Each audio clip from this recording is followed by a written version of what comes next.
देश में कोरोना के 2380 केसेस रिकॉर्ड किए गए और मरने वालों का आंकड़ा 56 रहा। कोरोना संक्रमण के मामले हर दिन बढ़ रहे हैं। चिंता की बात तो यह है कि देश में कोरोना की आर वैल्यू यानी कि कोरोना की रिप्रोडक्शन वैल्यू पिछले 3 महीने में पहली बार 1 से ऊपर रही। जानकारी के मुताबिक ये संक्रमण को लेकर बढ़ते हुए खतरे का संकेत है। बता दें कि कोरोना कितनी तेजी के साथ फैल रहा है उसे आर वैल्यू के जरिए ही बताया जाता है। कोरोना के प्रसार को रोकने के लिए आर वैल्यू 1 से नीचे होनी चाहिए। आर वैल्यू 1 से ज्यादा होने का मतलब है कोरोना दुगनी स्पीड से बढ़ रहा है।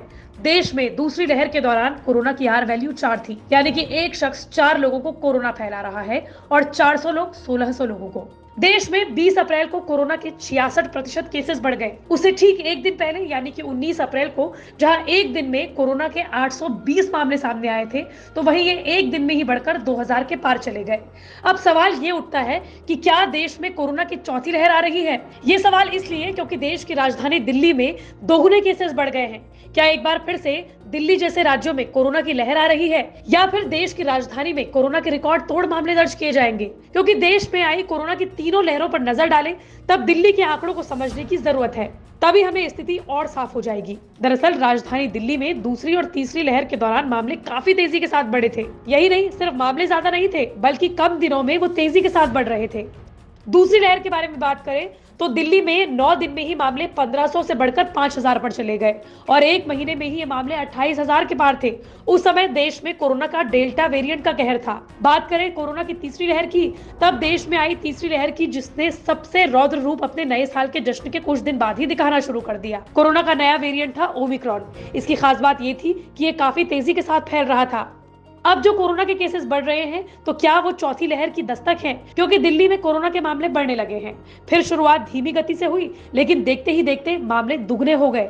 हालांकि चौथी लहर आने में कोरोना के नए वेरिएंट का भी रोल होता है। जैसे तीसरी लहर में 90% सैंपल ओमिक्रॉन वेरिएंट था, दूसरी लहर में डेल्टा वेरिएंट। क्या चौथी लहर एक्सई वेरिएंट की वजह से आएगी? ये सवाल अभी भी बना हुआ है क्योंकि देश में इस वेरिएंट की एंट्री हो चुकी है। हालांकि Indian council of medical research का कहना है कि चौथी लहर आने की आशंकाएं बेहद कम है क्योंकि देश को तीसरी लहर और दूसरी लहर में ही नेचुरल इम्यूनिटी मिल गई थी, यानी कि जिन लोगों को कोरोना हुआ वो ठीक हो गए और उनके शरीर के अंदर कोरोना के खिलाफ नेचुरल इम्यूनिटी मिल गई। इसके अलावा देश में बड़े स्तर पर वैक्सीनेशन प्रोग्राम चलाया गया।